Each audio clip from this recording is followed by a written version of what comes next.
welcome guys. Welcome back to Starcity Talks.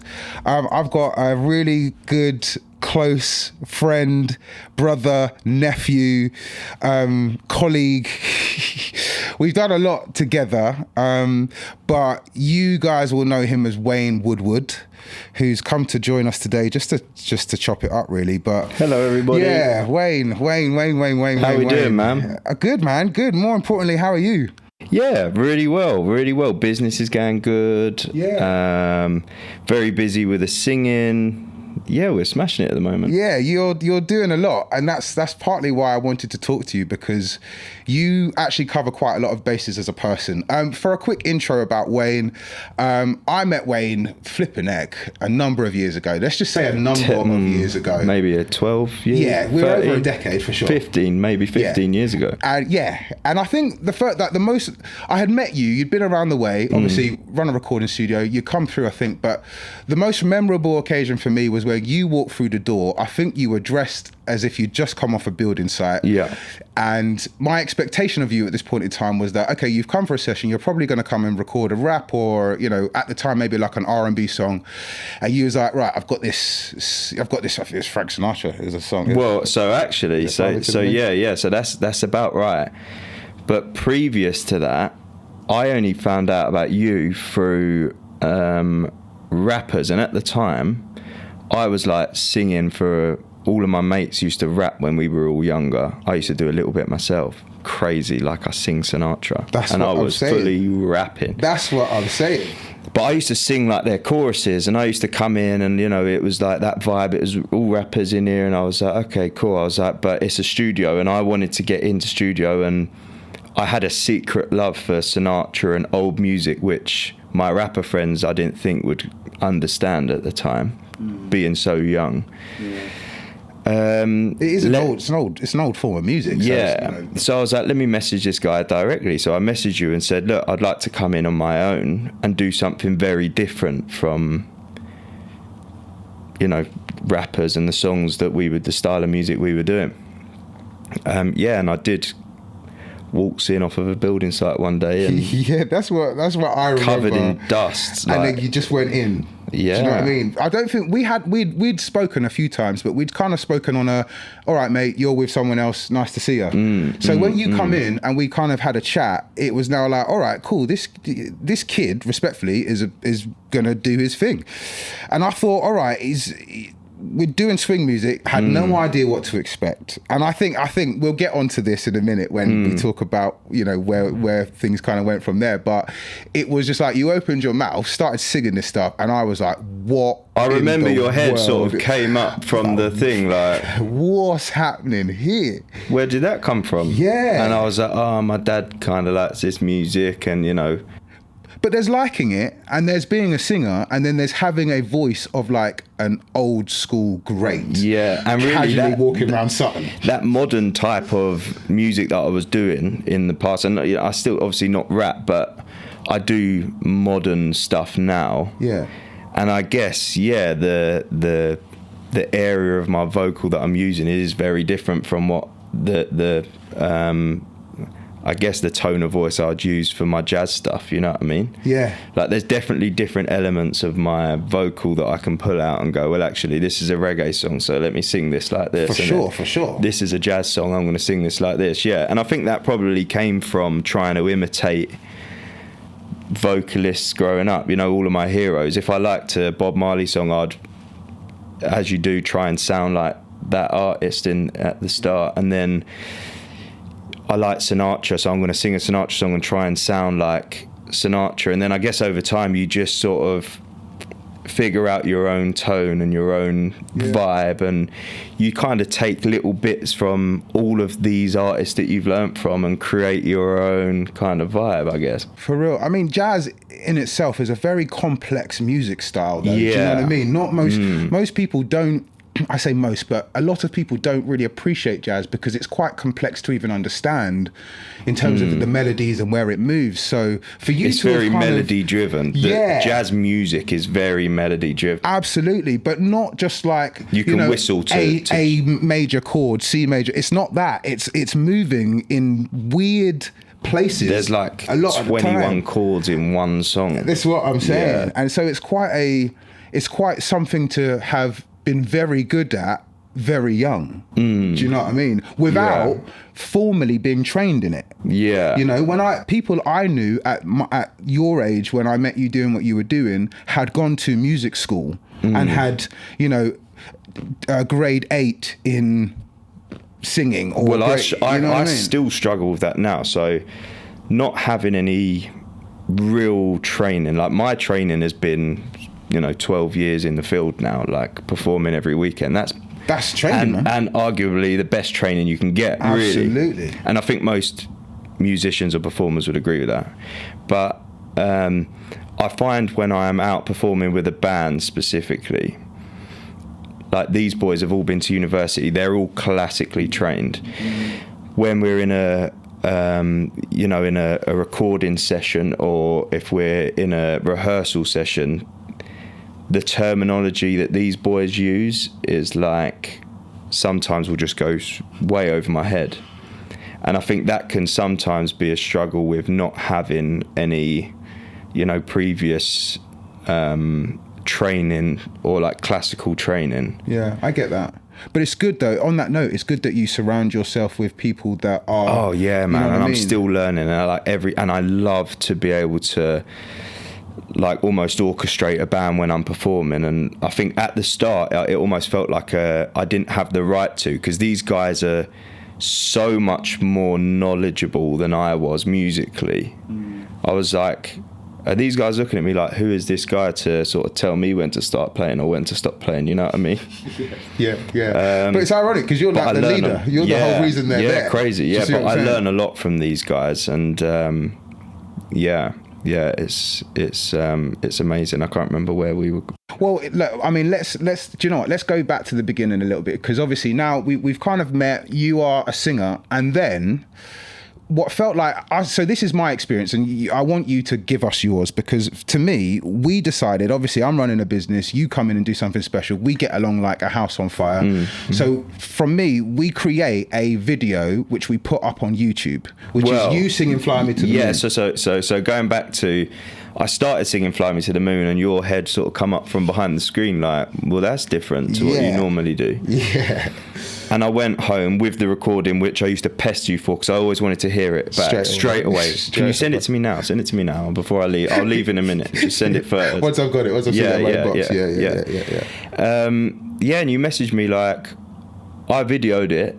Actually, I remember you looked over the thing and was like, wait there a sec. Let's do it again, but I'm going to put a GoPro in. Yeah, it was a GoPro. I was like, oh, this is cool. And then you was like, by the way, I've edited a video. I think you should just push it out and show people what you can do, because it shocked me. It will probably shock others too.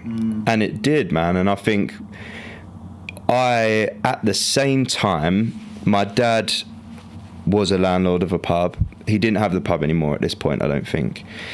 And I said to him that, Dad, I'm serious about getting into singing. I was training to be an electrician at the time, so I was in college. Right. Hated it. Hated working for somebody. Didn't like authority. I knew deep down I wanted to be a singer. I always wanted to be a singer.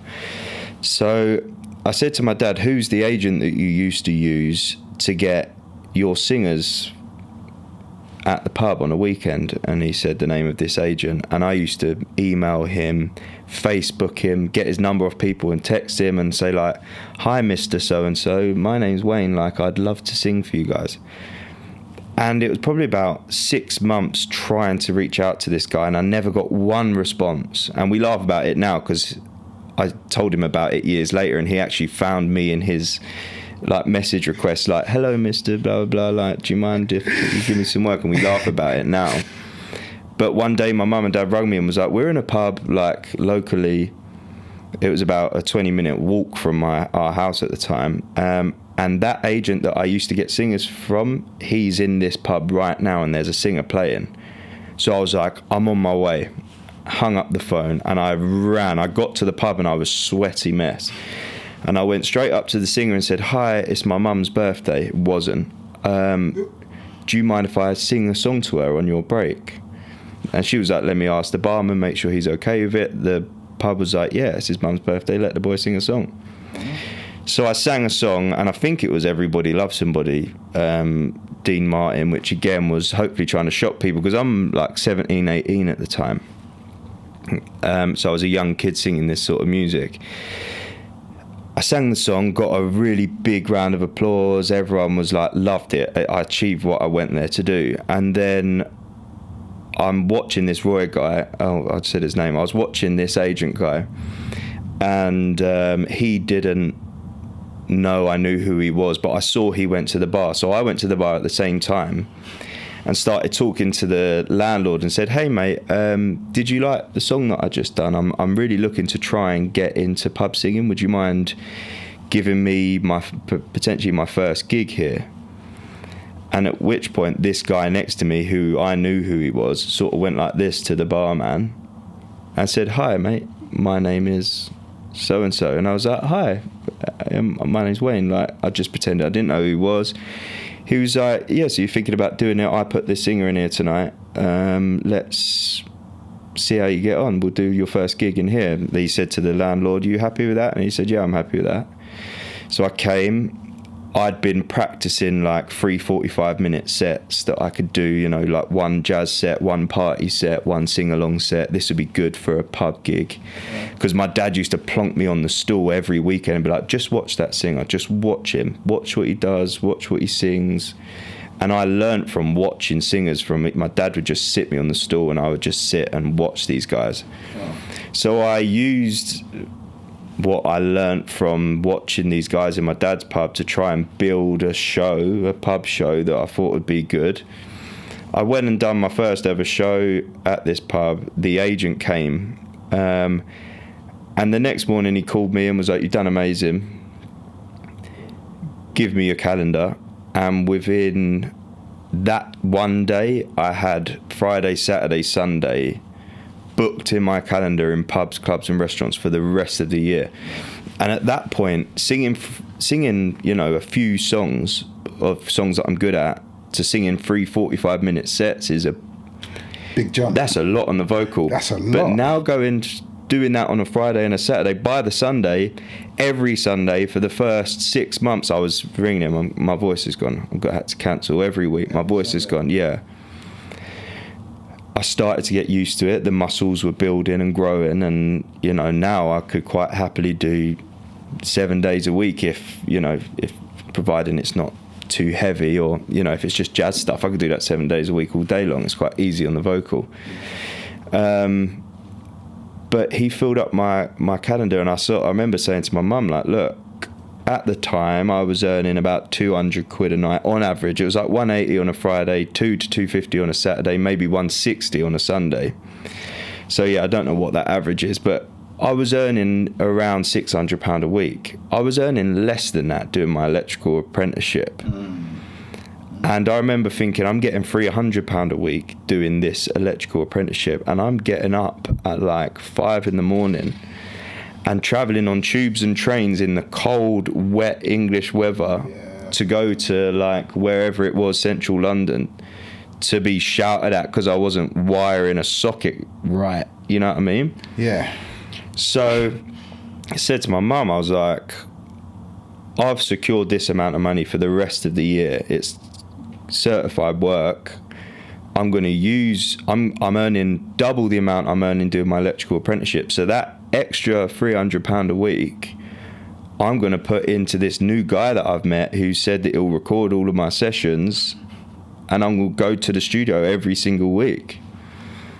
She was like, if you cancel your electrical apprenticeship, you're getting kicked out of the house, type thing. And I was just like, oh god. And my dad's kind of right, she was. My dad's kind of there like, yeah, I agree with mum. But my dad did not agree with mum.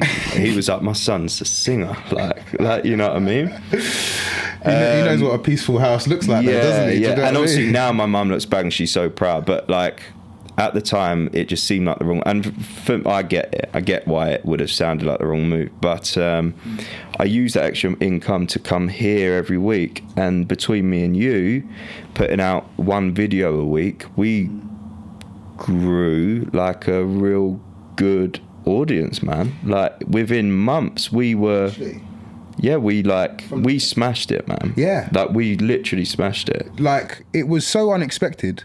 It just kind of, for me, obviously, it kind of came out of nowhere. You kind of came out of nowhere. It just worked. Yeah. It wasn't forced. No, we weren't trying to do it. We were just doing it.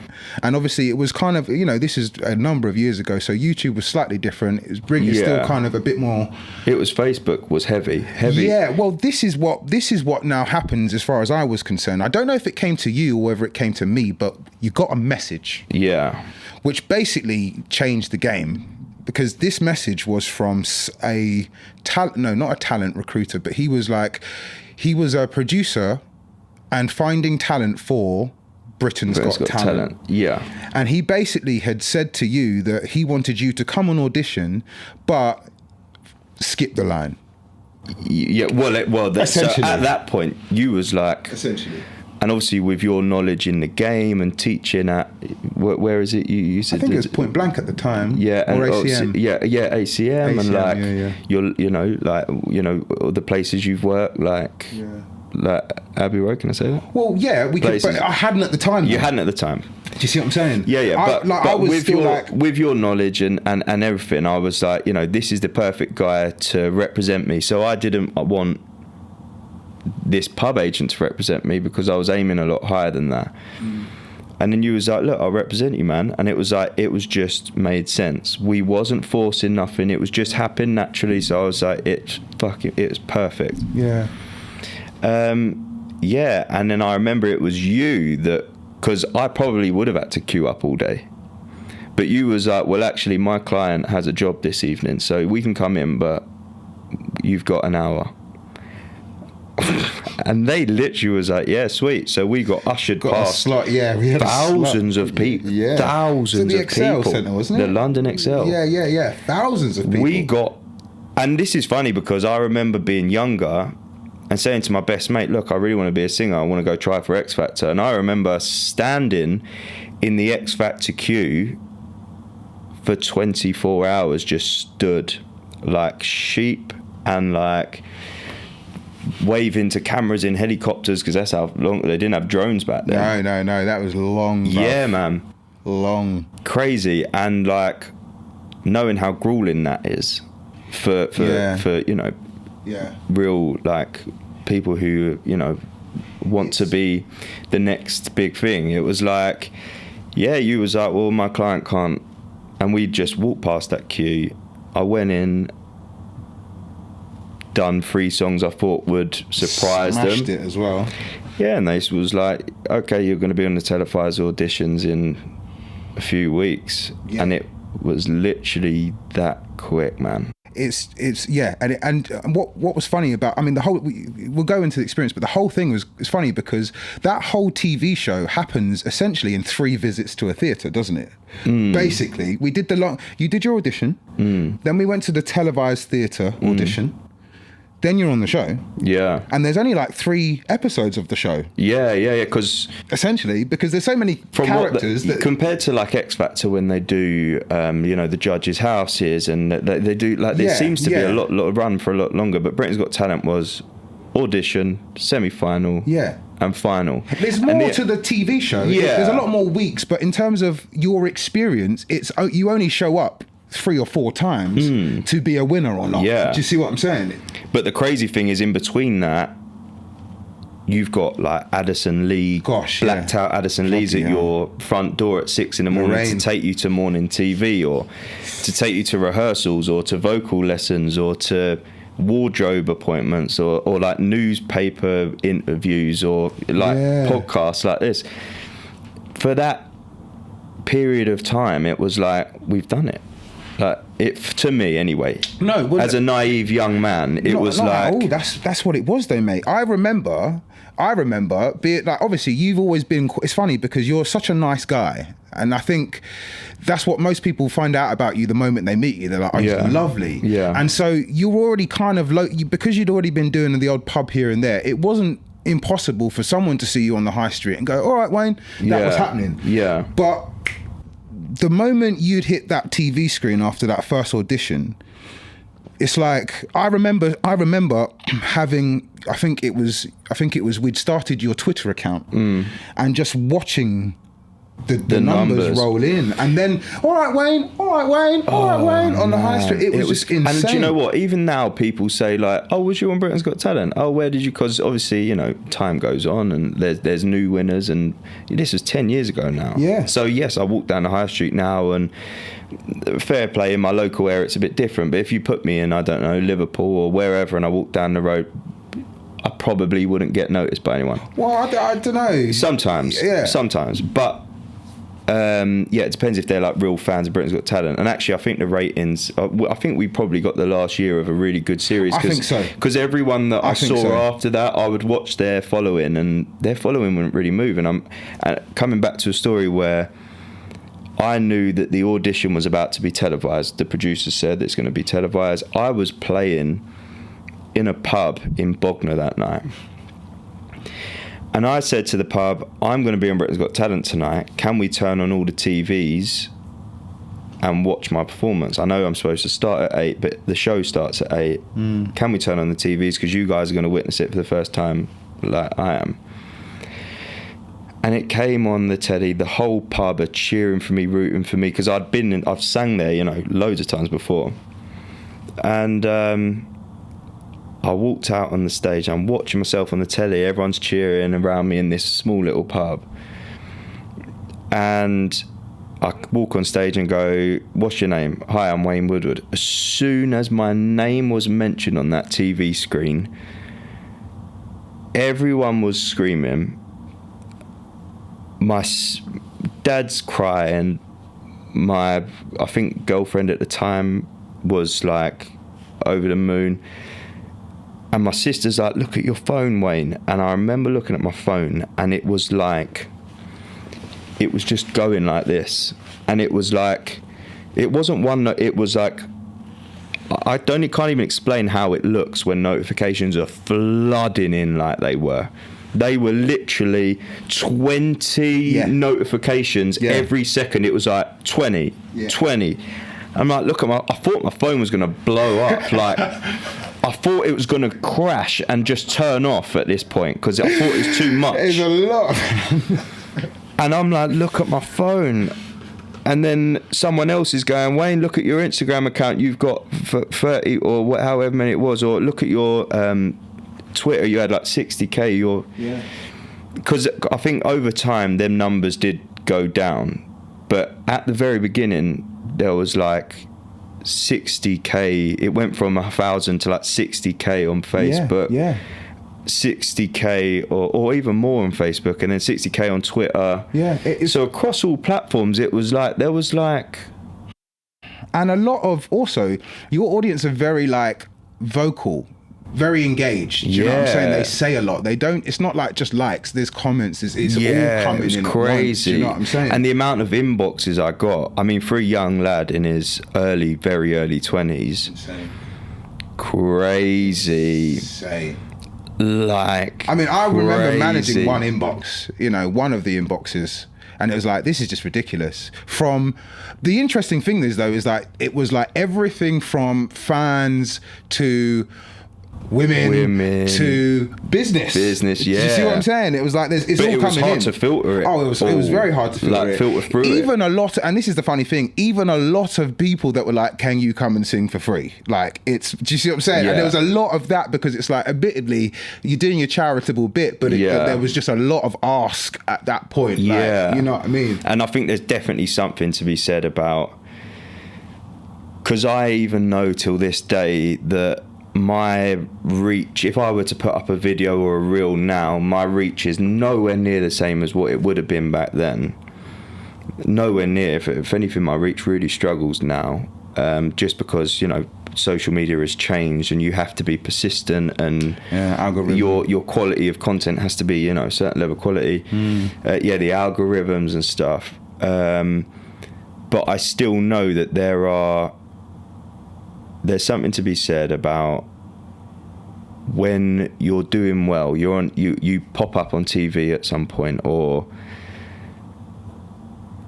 everyone's there. Everyone you knew that knows about you and has seen you in the past, they're there with you. You know what I mean?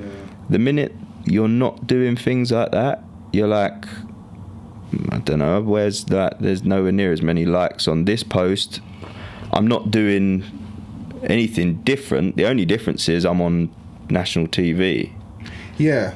Yeah. But here's me singing in my living room. But where's your support with that? Well, yeah. If anything, you need that support more than this, because I'm already there at this. That's what I mean. That's already getting me new followers. And you need to help me when I'm here to get me back here. You know Absolutely. what I mean, or to get me there in the first place. But let's chat about that. Like how, like obviously there aren't many people in this world that can understand what it's like to essentially go from a small town, kind of inconspicuous singer to like overnight, and not because everything you've done has meant that you haven't done this overnight, but in terms of Britain's Got Talent fame it level, was as far as they were concerned, I just turned up out of the blue. This guy's never sung before. He's come and had a go, and he's awesome.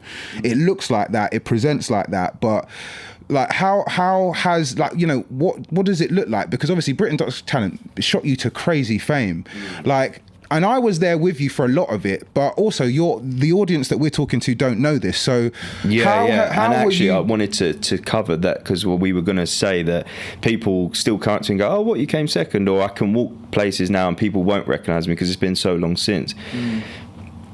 And me and you know, but like I don't think people really know the extent of how intense that whole first year after Britain's Got Talent was. My gosh. Overnight, I couldn't go to the corner shop 5 doors down in my pajamas anymore. Yeah.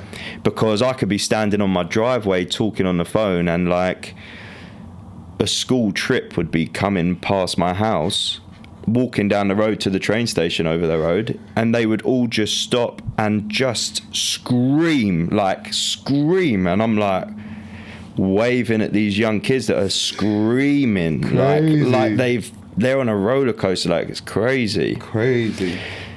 And then, I mean, even like when we performed at the top of the high street in our local town, and like that queue to have a photo and a signature from me, was lining.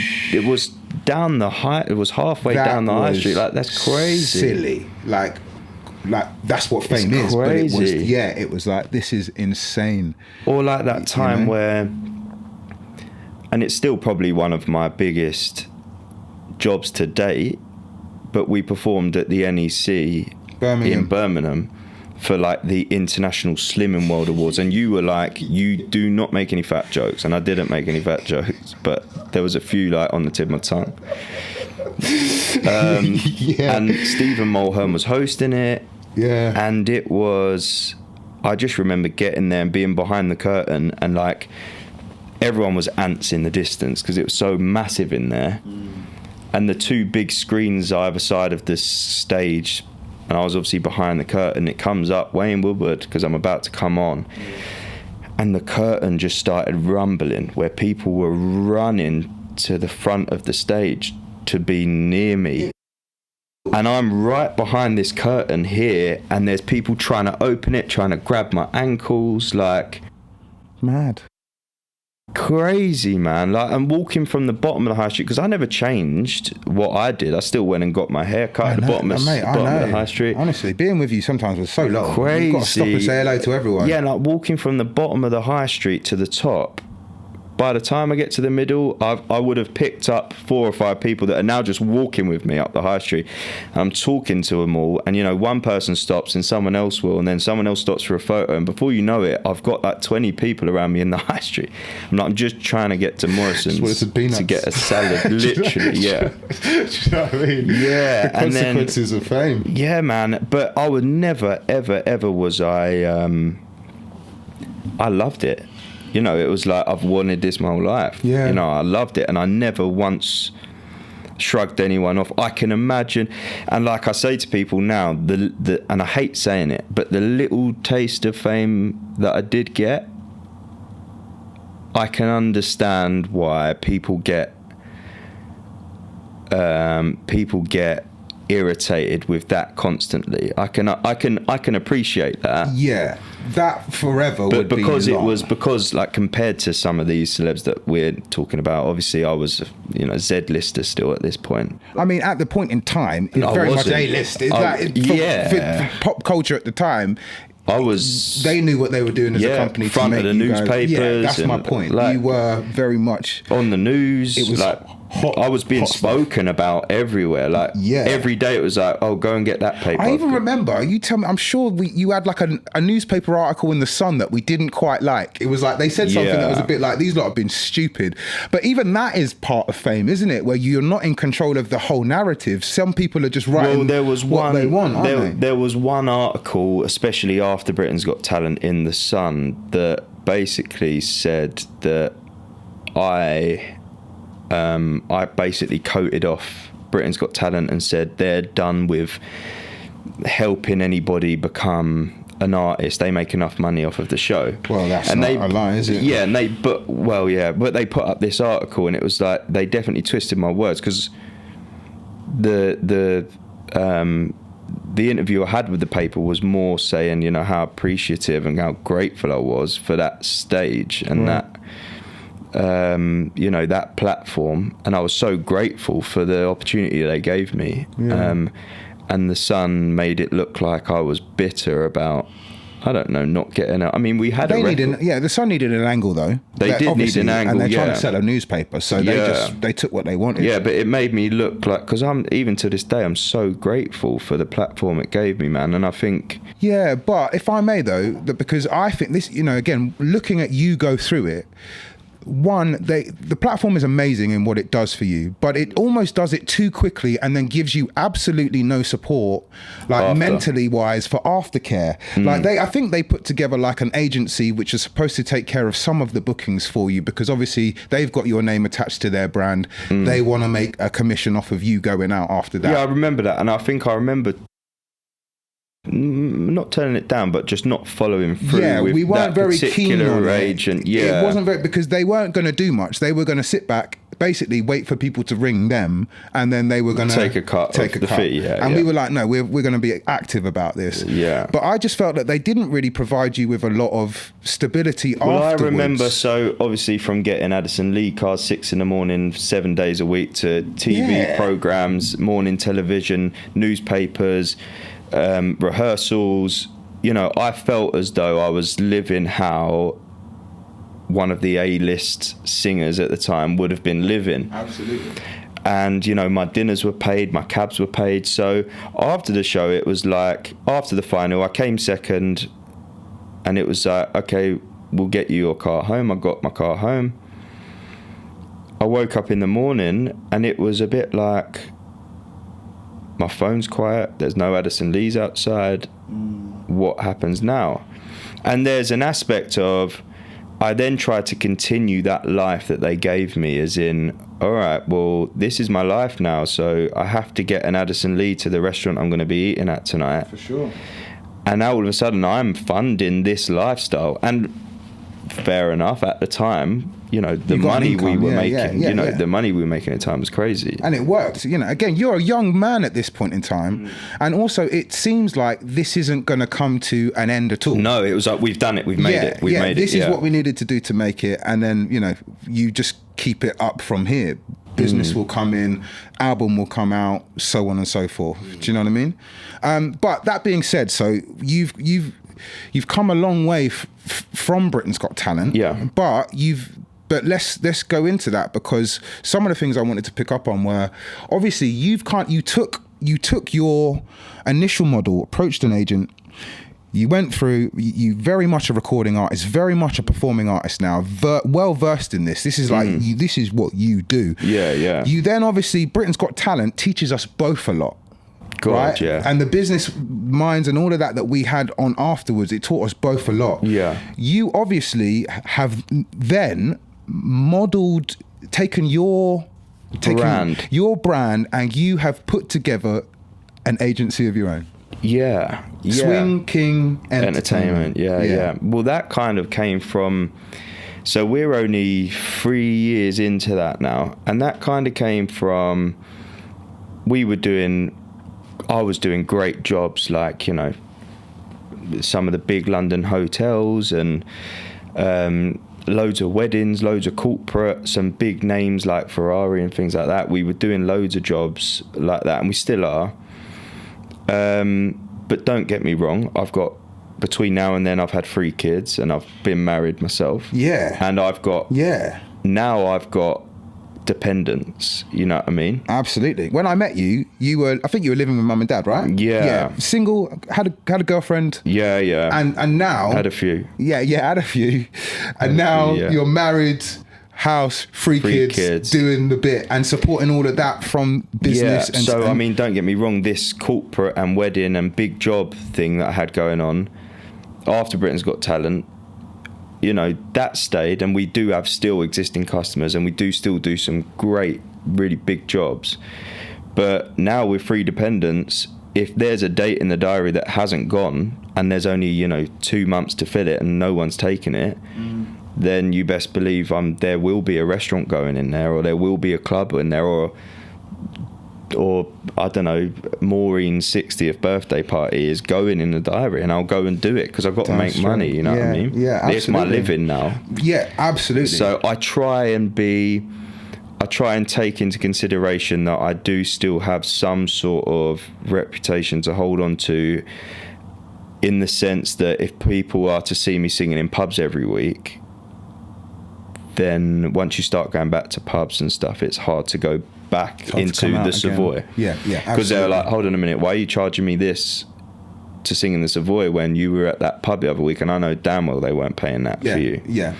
So there's you know, you have to decide what your career is and stick to that career. If you're a pub singer, be a pub singer. But if you're a corporate and weddings vocalist, then you need to stay in your lane, sort of thing. But you know, you still have to provide. So, but the company allows you to essentially be in both worlds now, doesn't it? Yeah. So that started with the amount of times, you know, I would say we've had inquiries for, I don't know, the 27th of July, and I've had 10 inquiries for that date. That date is popular this year. I'm like, I wish I can be in 10 places at once, because don't we all? Because I'd be a millionaire. Yeah. So it started with me basically just saying, I'm not free, but I know a very good singer who's similar to me, same quality, same standard, who is free. And I like to help people, and you know, that's like a just friend. Yeah, that's just I like to help the singers, and I also like if people are reaching out to me because they want me, I'm very appreciative of that. So I'm like, thank you so much for considering me for your event. Fortunately, I can't do it, but I do have someone who can.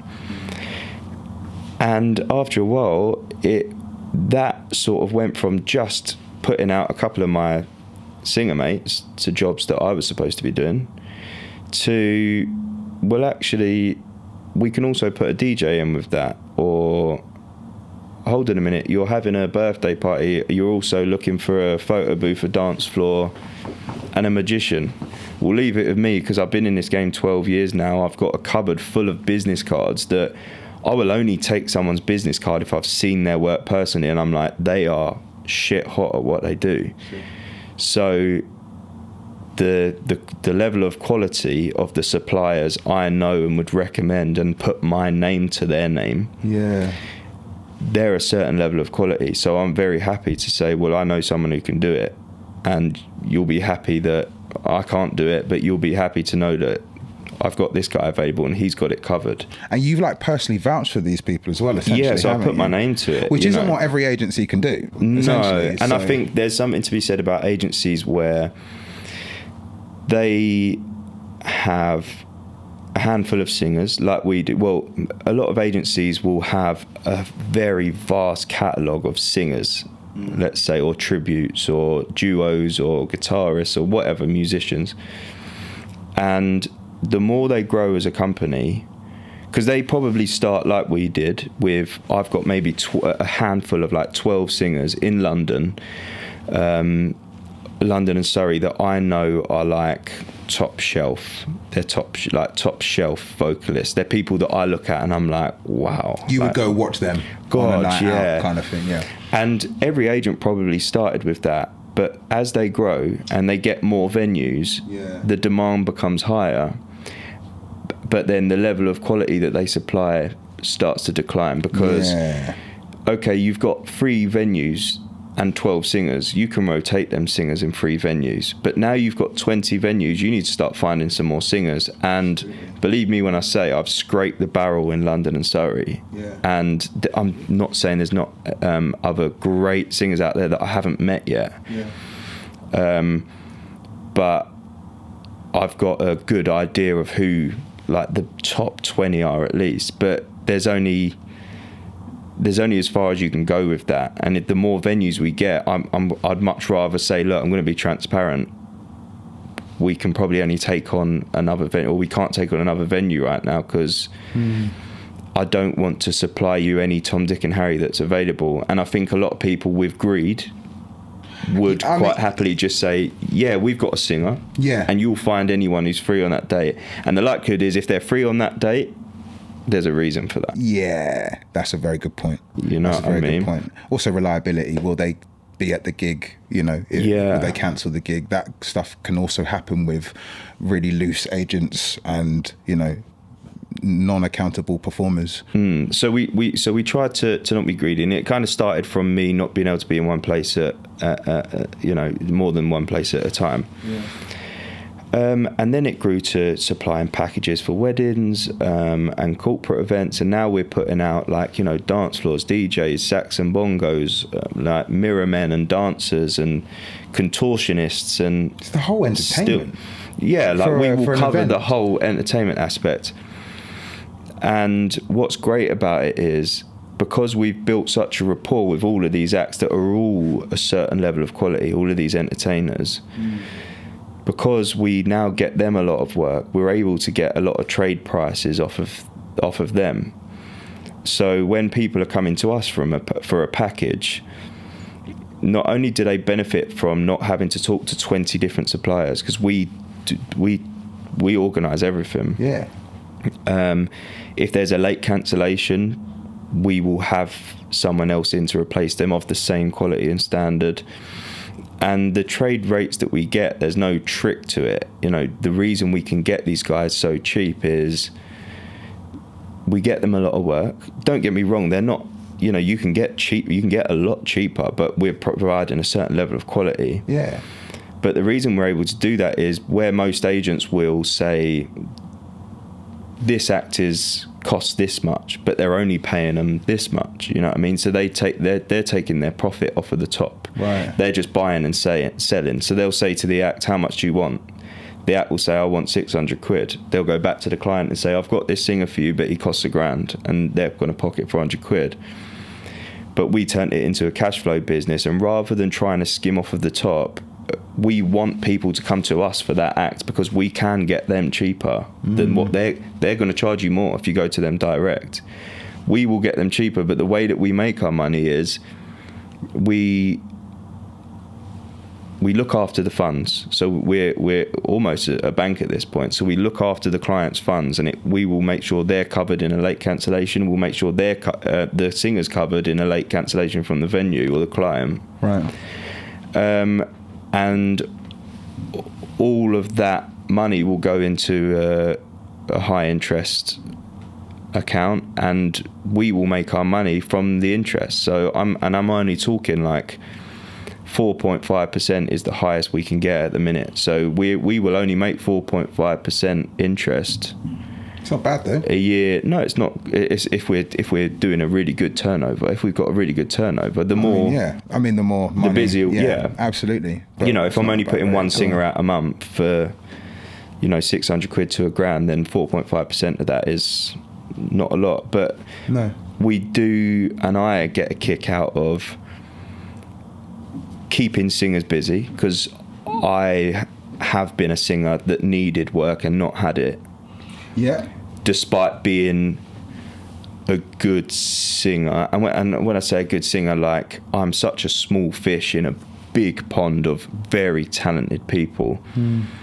But it's one thing to be a good singer, but to be a real good seasoned performer and entertainer is a whole nother thing. Absolutely, man. You know what I mean? And I've seen people sing and I'm like, wow, like they are amazing vocally. Their ability is out of this world. But then put them in a room, and can they orchestrate that room? Can they, can they? It's a lot. Yeah, can they direct that room in the way it needs to go to have a really good night? You know what I mean? But okay, so if you're at that point where you can identify someone's talent, but you're also like, it's not just you being a good singer, it requires you to be a good host, all of that stuff.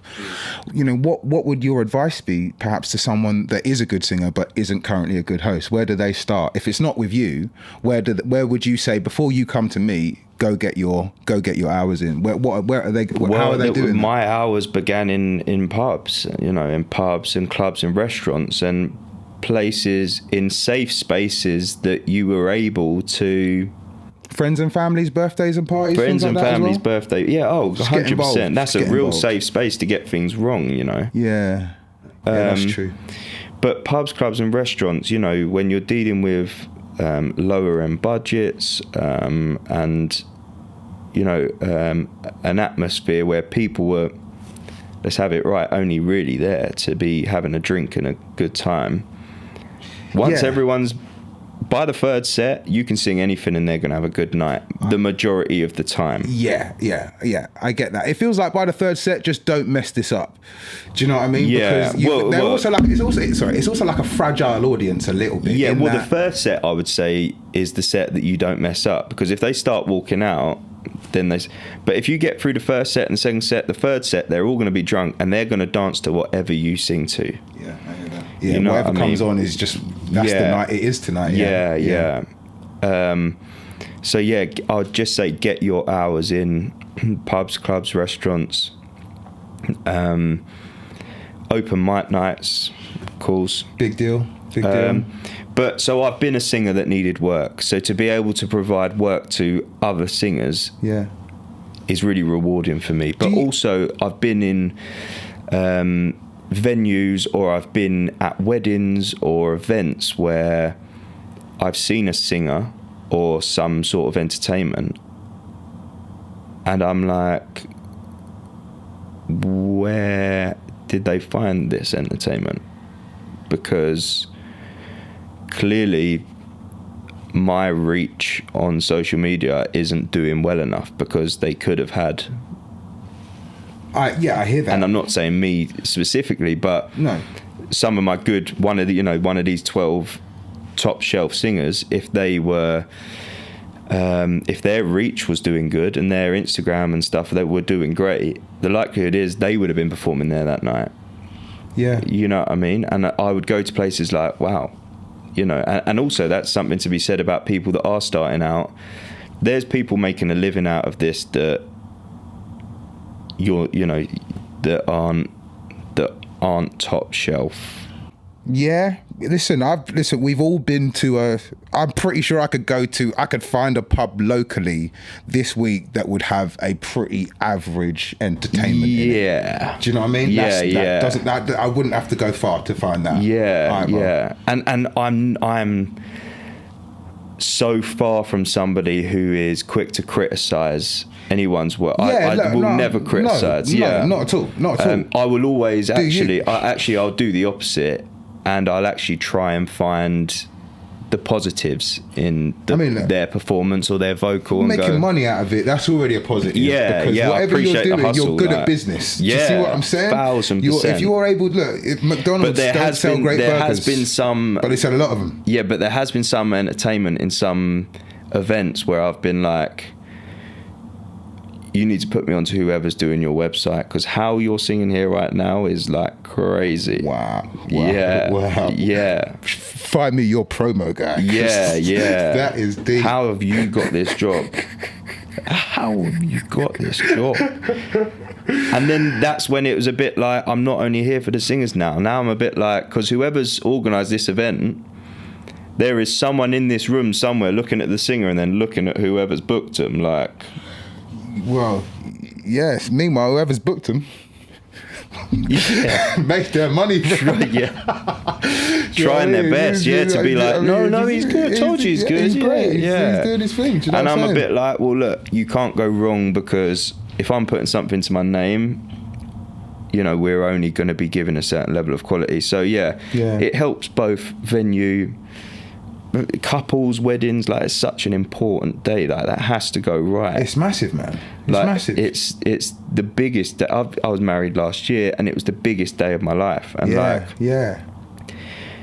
anyone that we book to perform at our wedding we're going to remember you for life. We're going to be connected in some way, shape or form for the rest of our life. Yes. That guy performed at our wedding. That's an honour for you and for me. Mate, like, you're even going to show up in the videos that you watch 20 years later. Yeah. That's the song. That's the band. That's the drummer. Do you see what I mean? I wonder how he is. Like, for the rest of my life, I'm going to be invested in one of the most how are dates. they? Do you know what I'm saying? So it's so important to, you know, have suppliers. You sung at my wedding. I did. Yeah. Which is not, we're not going into that, but that, do you see, that's how deep it is, and I'll always remember that. Do you see what I mean? But having that level of quality for these newlyweds is so important. Like, yeah, absolutely. Like, it's true. Like, and also to have that responsibility is that's it's what a lot. That's what I was going to say. It's a lot, and to be it's trusted to deliver that is also from the off quite a lot. Do you know what I mean? I'll stand by it, because we will only involve ourselves with a certain level of quality, whether that be singers or DJs or magicians or dance floors or decor, you name it. I mean, the reviews speak for themselves. There will never be a bride and groom, as long as I'm living and breathing, that will turn around and say, like, we wasn't happy with that. There's never ever been a case. No, I mean, I know firsthand as well that what you're doing is an extension of the same thing that you offer people as a performer as well. You know? You're very, like, you always deliver 100%. Like, you always deliver, and in fact, most of the time you go above and beyond anyone's expectations. I try. And so you putting that into your company and its ethos and its ethics and how it works is, you know, that I think that's what's making it special and making it stand out. Do you know what I mean? Now, you know, like, you, to your point, in terms of why isn't it your local act, what if they were doing better, it's also a very competitive market. Very competitive. Do you know what I'm saying? Like, it is saturated with and people it's really funny offering it left, right and centre. Because obviously my wife, being a content creator, Social Sisters. Yeah, which works well together, doesn't it? That's amazing for you guys. Yeah, it works really well, because obviously we're both in the same game. Yeah. And sometimes I can lean on her and sometimes she can lean on me, or, you know, we upsell each other. And, you know, if any of my bride and grooms are looking for a content creator, then hello, my wife's here. Or if any of her bride or grooms are looking for a singer, hello. It just works, and actually the packages that we put out for weddings, we have like 3 or 4 teams of people now that all work together all the time. So it's polished, like, it's so polished. Everyone knows where they need to be at what point of the day. There's only a few specific things that may change throughout the day in terms of, like, room change around and set up times and set down times, but other than that, everyone knows where they need to be. They know who they're working with. They've worked with them before. They work well together, and they all come together to do more than just what they're there to do. Yeah, they all come together to make the day what it is. You know what I mean? As well, though, what's interesting about that is when I've been at venues, weddings and other things where they have hired independent people to bring all this together, and there isn't like a synergy between those people, which is obviously what you guys are providing. Given that you are sending a lot of the same team to different places, they're also working with each other quite a lot. It's like a family. Yeah, so your saxophonist working with the DJ, for example, it goes off more than, I've just been hired for the night to play over a DJ. Do you see what I'm saying? Yeah, because they kind of know, because that happens a lot. If you book a saxophonist alongside your DJ, these guys may have never met before, and they will still give you a good night. Don't get me wrong. Professionals. Professionals. Yeah. Good DJ, good saxophonist. It will work. But then our saxophonist and our DJ, who have done now countless amount of weddings or events together, will go, remember that song that we done last time? And that set list of, like, remember that song we done last time and it absolutely went off. That set list grows over time. Absolutely. And with experience and being in the game, like I say, it's the best practice you can get. Yeah.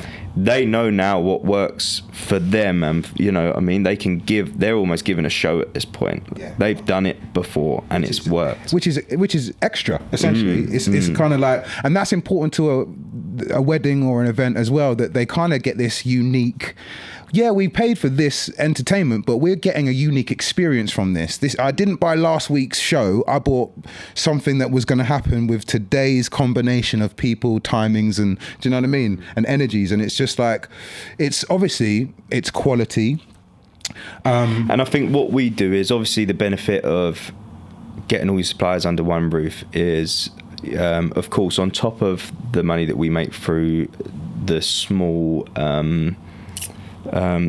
interest of actually holding the funds, that being a big responsibility, there will be small admin fees, but I think of that less as admin fees and more the stress you would have had I not have been here. Absolutely. And that isn't just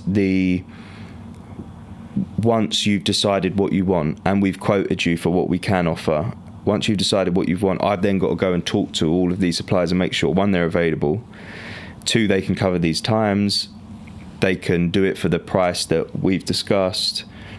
I then need to schedule a telephone consultation with the bride and groom to go through every aspect of the day, because they're not just booking me, they're booking a whole team of people. So we need to go through their ceremony, their drinks reception, their wedding breakfast, their speeches, their first dance, they're cutting the cake, throwing the bouquet if they're doing that, the evening reception.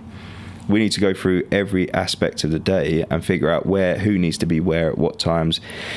Then we'll go away and create a running schedule from that will go back to the bride and groom, back to the venue, so they know what our team's going to be doing, and then going out to the team so everyone is singing off of the same song sheet. So we create a running schedule from that as well. It's a lot of admin. It's a lot of work that goes on behind the scenes. And that telephone consultation to go through every aspect of the day, I will have, even if it's just me performing there, because if they book me for a full day package, yes, I'm a singer, but I MC as well. I was going to say, you're bringing the bride. Like the amount of times a wedding planner will say to me, I've just finished on the drinks reception, and they're like, would you mind just announcing that they can start making their way into the wedding breakfast suite, into the dining room? And just because I've got a microphone in front of me, and it's like, well, I'm doing this so much now, I may as well include it in the service. But again, from experience, that's your experience. You've done it enough times to be like, wait, this is part of a package deal now. And actually Toastmasters, and I'm not a Toastmaster, you need qualifications for that, and a lot more goes into a Toastmaster than what people think. But the main announcements I've found that are really relevant for a wedding are just after the drinks were set. Maybe they might do a confetti shot after the ceremony, and the photographers may need help with lining people up, or 9 times out of 10 the photographer and videographer are very capable of doing that themselves. After the drinks reception, you need to make an announcement for the guests to start making their way into the dining room for the wedding breakfast. You then need to announce the bride and groom into the wedding breakfast for the first time as husband and wife. It's a lot, man. You then need to, after you've done your wedding breakfast set, you need to then introduce the speeches, and I try and memorize who's giving the speeches. So the father of the bride, his name is this, the groom, his name is this, the best man, his name is this, and anyone else who talks. And then at the end of the speeches, I can come around and say, big round of applause for him, big round of applause for the father of the groom, big round of applause for the best man. And then after that, the other announcements to make are cutting the cake, first dance, and then the party takes over. So normally a Toastmaster or an MC can clock off at that point. And normally I would, unless I was doing some sort of evening entertainment with a DJ and sax or whatever. Right. Or the band or whatever. So now that's being the reason that I do full telephone consultations to run through the whole day, because I need to know what's happening, because I'm not just there to sing. In between them announcements, I'll also be, saying, making sure the bride and groom are okay for drinks. If the groom turns around, and this is another thing, the wedding planner, the coordinator that they're given, at the end of the day, they work for the venue and not the bride and groom. So if the groom turns around and says, I'm really nervous to do my speech, it's stopping me from eating my meal, can we do the speeches now? It's likely that the coordinator may say, well, actually, the kitchen is ready to bring the food out. We can't have the food waiting, because they work for the venue and the kitchen. Whereas I work for the bride and groom, so I will walk into the kitchen and say, no, put it under a heat lamp. This is their wedding day. He needs to do his speech right now. Yeah. So I work for them and not the venue. Which is a big difference. But I work alongside the venue, and it's working alongside everybody. Yeah. Which is a big balance. It's a big balance to have to. It's a lot of people and a lot of expectations and a lot of things to manage all at once, right? And if I can, I just want to kind of just sort of conclude a little bit, but I want us just to kind of, given that note, you're doing a lot, man, right? And I want to now throw in like the family aspect, the wife, the kids. Like, how are you coping with all of this, and how do you manage to stay on top of all of your work, all of your, where you are versus where you want to go in the future? Obviously the kids' ages now, them growing up, and we had a chat about parents, some parenting things that came up with you the other day. How are you managing all of that with all of this as well? Do you know what I mean? It's a lot. It can be a struggle. It's really comforting, and it feels really supportive to have my wife being in the same game as me. For sure. There's also something to be said about the majority of our work is weekends. We still do weekdays, but the majority of our work is weekends. So although we have a lot going on, the typical parent would be at work Monday to Friday and would have 3 days or 2 days to spend with their children. Whereas in between of sending invoices, we're doing school runs, and we're cooking dinner, and we're at home Monday to Friday, more so than not, more time than not. So I guess our typical day is we'll wake up, everyone will have breakfast, we'll take the kids to school, we might go plot up in a coffee shop and work whilst the kids are, and when I say work, we're just pulling in invoices, sending booking inquiries, answering, sending booking confirmations, answering inquiries, sorting out running schedules and sorting out different suppliers for events that we've got running, and then we'll go and pick the kids up from school. So I think our life is quite, we're just sort of fluent with, we work around the kids and the household routine, you know what I mean? And we're lucky to be able to have that. Yeah, it's interesting because you've not always had to work around a household or a kid's routine, and it's now now it's like you're actually working around it. It's like the priority, and you're making everything else in your life work around that. That's crazy because I didn't actually think about it like that. But yeah, I mean, there was once upon a time where, I was reaching out to agents and trying to build myself as a vocalist, as a singer, but I didn't have any dependents, so I didn't. I was relied on my mum and dad. So, whereas now, like, I'm trying to separate myself from the company because the company's ticking over and it's being looked after really well now. And I know that I've got it to a point, I've got it to a place where it needs to be to continue being great and doing as good of a job that it is. So I'm trying to separate myself from that and work on myself again as a singer. But it's funny because trying to now approach new agents and trying to get myself on cruises and trying to get myself some jobs overseas and going almost back to square one, I've got dependents now. So, I need to be active with all aspects of my work whilst still trying to grow myself as a singer. Again, and with the kids, with the kids. So how are you staying sane? Like, are you doing anything? I must that say, keeps you sane. Yeah, I must. Whether it be hobby or gym I must say. So, singing being my job, but also being my hobby. You love that as well, very lucky. Very lucky. But funnily enough, everything turns into a job. You play golf though. I play golf. That's a bit. I of a play hobby. golf. Yeah, sometimes when the wife lets me. Yeah. Yeah. And no, but actually, I found now having kids and a busy household. 3 kids. That mum dad life, like every mum and dad, it can be a lot. Constantly tidying up after them, and if you're not tidying up, you're cooking for them, and then you've got to clean up the dinner and the dishes, and then it just seems like it's a constant clean. You're constantly tidying. To me, that's what it seems like. My wife seems to be so my wife is just amazing at it. For me, if I'm ever at home with the kids of my own, I'm like, I haven't stopped tidying up today. But she'll come home and be like, look at the state of the house. And I'm like, what have you been doing all day? Are you joking?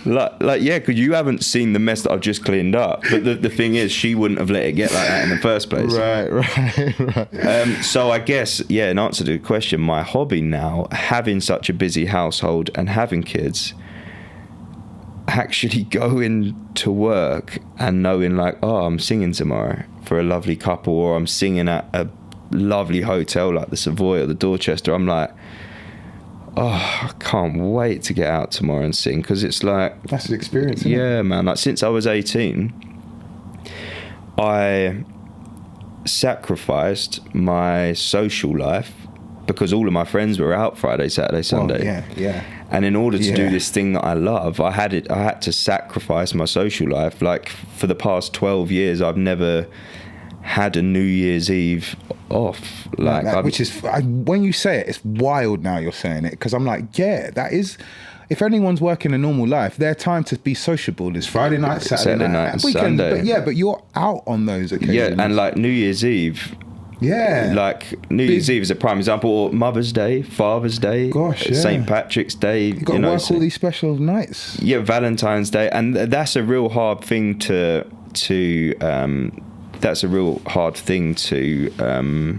navigate when now you've got a family, and it's like, what do you mean you're going to work on Father's Day? Your kids want to be with you, or what do you mean you're working on Valentine's Day?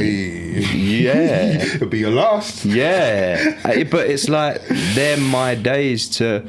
But if someone inquires for Christmas Day, it's a profitable day. It's happened, but if you want me to leave my house on Christmas Day with 3 kids, that's going to cost you. Yes, of course it's going to cost you. Better cost you. Yeah, but for what it's going to cost them, in my head, it's I can't afford to not do that.